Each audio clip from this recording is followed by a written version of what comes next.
পূর্ণকালীন সভাপতির মানি হচ্ছে স্থায়ী পে কমিশনের সভাপতি। জাকির আহমেদ স্যার স্থায়ী পে কমিশনের সদস্য।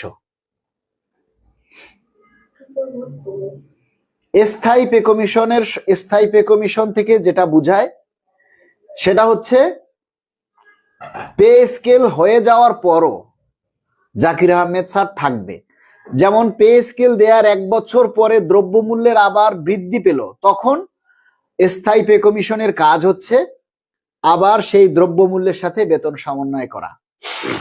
যে স্থায়ী পে কমিশন পূর্বের সরকারের গঠন করার কথা ছিল, কিন্তু পূর্বের সরকার সেই স্থায়ী পে কমিশন গঠন করে যায়নি, কিন্তু এই অন্তর্বর্তীকালীন সরকার সেই স্থায়ী পে কমিশন গঠন করেছেন। আপনারা এই পে কমিশনের যে গেজেট আছে সেই গেজেট আপনারা পড়ে দেখবেন, উপরে লেখা আছে পূর্ণকালীন লেখা আছে জাকির আহমেদ স্যার পূর্ণকালীন সভাপতি, এবং 3 জন সদস্য আছে এই পূর্ণকালীন সভাপতির সাথে সদস্য। আর বাকি যারা রয়েছেন নিচে লেখা আছে দেখবেন খণ্ডকালীন মানে এই নবম পে স্কেল বাস্তবায়ন হয়ে গেলেই খণ্ডকালীন সদস্য যারা থাকবেন তারা সবাই অটো বাতিল হয়ে যাবেন, আর পূর্ণকালীন সদস্য যারা তারা থেকে যাবেন, তারা প্রতি বছর দ্রব্যমূল্যের সাথে সমন্বয় করবেন। এটাই হচ্ছে পূর্ণকালীন পে কমিশনের কার্যক্রম। এবং আমরা চাই জাকির আহমেদ স্যারকে, আমরা তার কাছে অনুরোধ রাখতে চাই যে স্যার, গেজেট প্রকাশ হওয়ার আগ পর্যন্ত আপনি আপনার চেষ্টা চালিয়ে যাবেন। এবং আমরা এতটুকুও জানি যে এই জাকির আহমেদ স্যার কর্মচারীদের প্রতি যথেষ্ট আন্তরিক এই জাতীয় পে কমিশনের চেয়ারম্যান মহোদয়, যিনি আপনারা হয়তো অনেকেই জানেন না, কিন্তু আমি জানি যে জাকির আহমেদ স্যার এই পে কমিশনটা, এই পে স্কেলটা দ্রুত দাঁড় করানোর জন্য কত পরিশ্রম করেছে আপনারা জানেন না। পে কমিশনের চেয়ারম্যান স্যার, যারা অন্যান্য সদস্য আছে তারা ক্লান্ত হয়ে যেতেন, কিন্তু পে কমিশনের চেয়ারম্যান স্যার মানে জাকির স্যার ক্লান্ত হতেন না।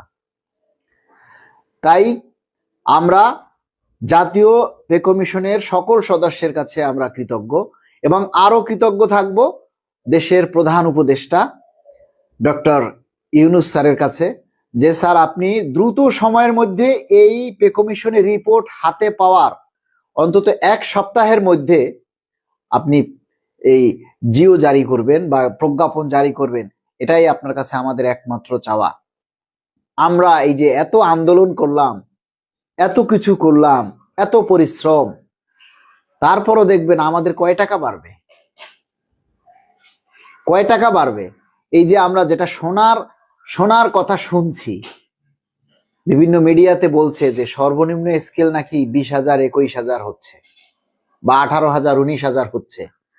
ধরলাম 20,000 টাকাই হচ্ছে।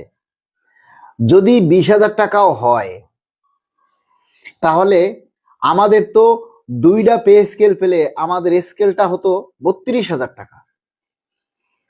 20,000 টাকা হলেও তো আমাদেরকে ঠকানো হবে, তাহলে আমরা 2টা পে স্কেলের সমন্বয় পেলাম না, পেলাম একটা পে স্কেলের সমন্বয়। এই জন্য যেটা কথাটা বলতেছি, যে বিষয়টা হচ্ছে যাদের পে স্কেলের প্রয়োজন নেই, যারা পে স্কেল নিয়ে কথা বলে না, পে স্কেল হলে তারাই পাবে সবার চাইতে বেশি। এটাই হচ্ছে আমাদের দেশের কালচার। আমরা এই কালচার থেকে আসলে কোনোদিন বের হতে পারবো না। অথচ যার পে স্কেলের প্রয়োজন নেই, যার লাখ লাখ টাকা এক্সট্রা ইনকাম আছে, ভাতা ইনকাম আছে, সেও যে বাজারে যাবে, আর আপনি ওই 20,000 টাকা হলেও আপনিও সেই একই বাজারে যাবেন, দ্রব্যমূল্যের দাম একই থাকবে, তার জন্য যে দাম, আমার জন্য সে দাম, আপনার জন্য সে দাম, আমাদের জন্য আলাদা কোনো দাম হবে না। দেখেন, এই যে পে কমিশন গঠন করার পর থেকে আজ পর্যন্ত যে সিন্ডিকেট ব্যবসায়ী যারা, তারা এই পে কমিশনকে কেন্দ্র করে ধাপে ধাপে দাম বাড়িয়েছে। সর্বশেষ এর মধ্যে আপনারা দেখবেন, কখনো পেঁয়াজ নিয়ে সিন্ডিকেট হয়েছে, কখনো সয়াবিন তেল নিয়ে সিন্ডিকেট হয়েছে, কখনো মুসুরির ডাল নিয়ে সিন্ডিকেট হয়েছে, কখনো চিনি নিয়ে সিন্ডিকেট হয়েছে। সর্বশেষ যে সিন্ডিকেটটা দিয়ে আমাদেরকে নিঃস্ব করলো সেটা হলো সিলিন্ডার গ্যাস। একটা 12 কেজি ওজনের সিলিন্ডার গ্যাস, যেটার দাম ছিল 1200, 1300, 1400 টাকা, সেই সিলিন্ডার সিন্ডিকেট করে তার দাম নিচ্ছে এখন 2500 টাকা, 2600 টাকা। অথচ মোবাইল কোর্ট পরিচালিত হয়েছে বিভিন্ন জায়গায়। তাহলে সেই মোবাইল কোর্ট পরিচালিত হওয়ার পর কি করলেন আপনারা? একটা ব্যবসায়ীকে ধরতে পারছেন? মহল্লায় আবার সেই 2500, 2600 টাকায় 12 কেজির সিলিন্ডার বিক্রি হচ্ছে। কই আপনারা কি করছেন?